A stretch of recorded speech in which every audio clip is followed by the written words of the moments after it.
Bonjour. Après s'être intéressé à l'Imperium et au chaos, il est temps de se demander que manque-t-il aux Xénos.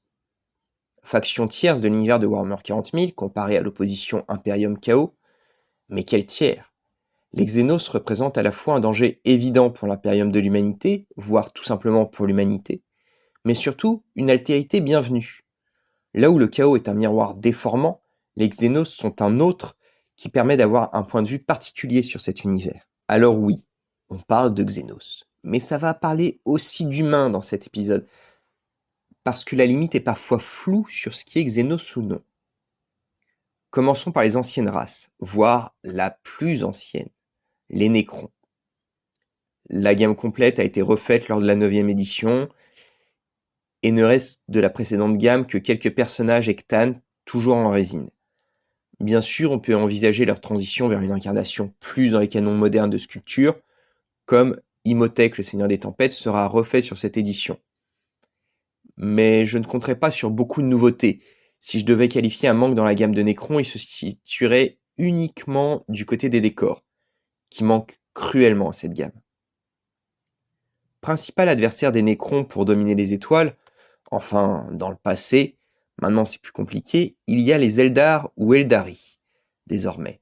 Divisés en 4 factions au sein de leur propre codex, les troupes des Vaisseaux-Mondes, les Arlequins, les Corsaires et les Inari, la gamme, malgré les plaintes de nombreux joueurs, est relativement riche et compte de très nombreuses références récentes. Seul manquent quelques guerriers aspects et seigneurs phénix dans la gamme plastique récente pour les Vaisseaux-Mondes. Les hostes fantômes sont entièrement disponibles en référence plastique très correcte, pareil pour les gardiens, et même les Rangers qui ont reçu une nouveauté sous la forme d'unités en motojet. Quelques nouveaux personnages ou le renouvellement de concepts comme les chanteurs de moelle spectrale sortis uniquement comme une figurine exclusive à un Games Day il y a de cela des éons serait du plus bel effet. Bien sûr, on aimerait que quelques aspects non renouvelés le soient comme vont l'être les scorpions. Enfin non, pas comme les scorpions en fait. Genre pas sous la forme d'une kill team avec 10 Pékins dont un exarque et pouf, c'est tout pour la diversité. Non, un simple renouvellement dans la gamme du jeu ce sera très bien. Car pour Kill Team, nous avons été habitués à mieux. Les Corsaires, ressortis pour ce jeu, sont un excellent exemple de ce que peut produire ce jeu d'unité originale, avec une forte diversité interne liée à ce jeu et la possibilité de l'exporter sous la forme d'une mini-faction dans 40K. Pour les Corsaires, tout reste à faire à vrai dire. Premièrement, il leur faudrait quelques personnages génériques, un peu comme le Prince Cyriel, qui est leur personnage iconique. Un simple capitaine serait déjà très cool. Et peut-être un véhicule spécifique entre les véhicules Eldar Vaisseau-Monde et Drukhari. Un peu comme ceux dont disposent les Arlequins. Pour moi, les Arlequins sont l'exemple typique d'une sous-faction qui n'aurait pas dû être une armée en soi comme elle le fut dans les précédentes éditions. La gamme est complète et je ne vois que peu d'intérêt de tenter d'y adjoindre autre chose. Elle devrait fonctionner comme les agents de l'Imperium, mais pour les diverses factions Eldar dans les faits. A l'inverse, les Inari sont une faction Eldar totalement sous-exploitée, et c'est très triste. Leur faction n'a que 3 unités, tous des personnages épiques même.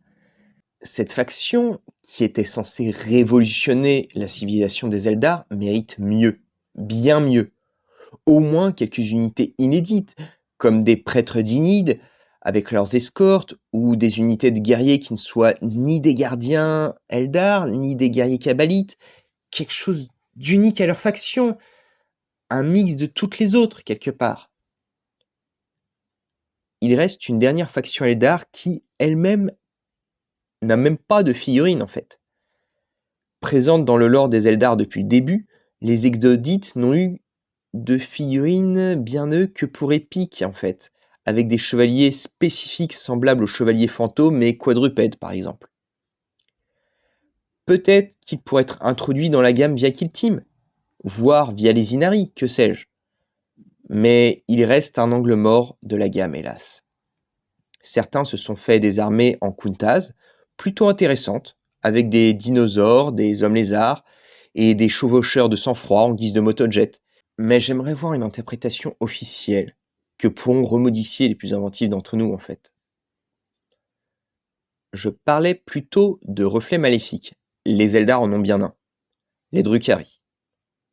Le reste de leur civilisation ayant sombré dans les excès des cultes du plaisir qui ont engendré Slaanesh, c'est ça le reflet maléfique des Eldar.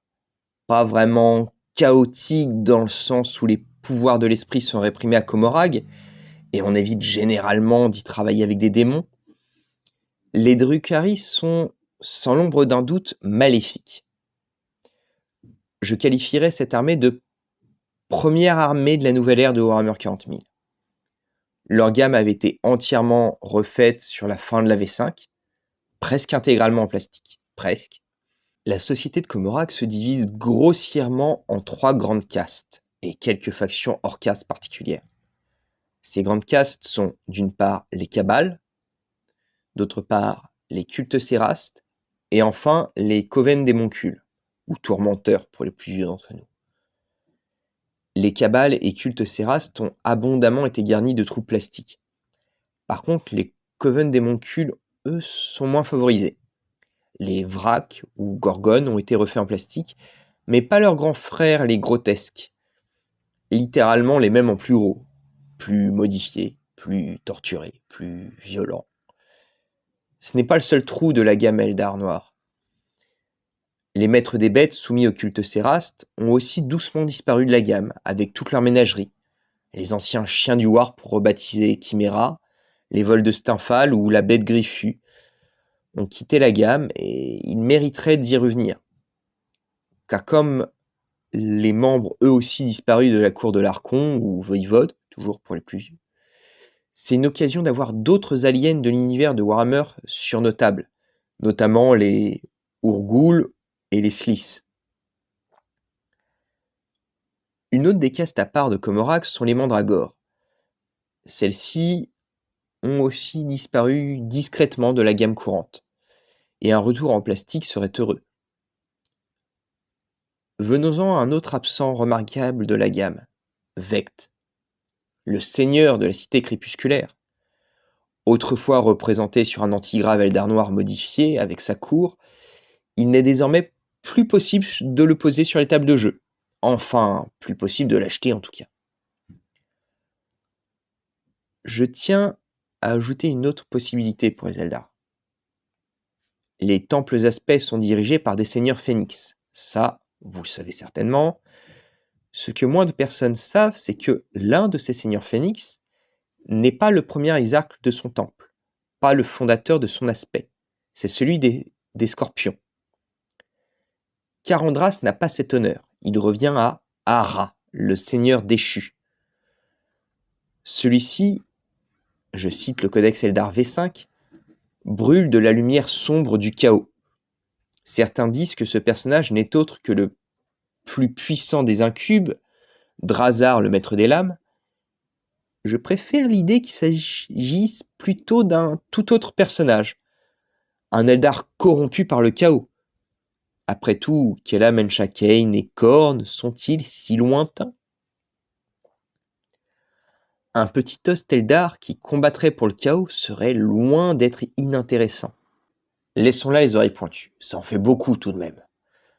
Quoique, ils ont les oreilles pointues aussi, et à peu près le même âge que les Eldar, mais le teint couleur émeraude, je veux bien sûr parler des orques.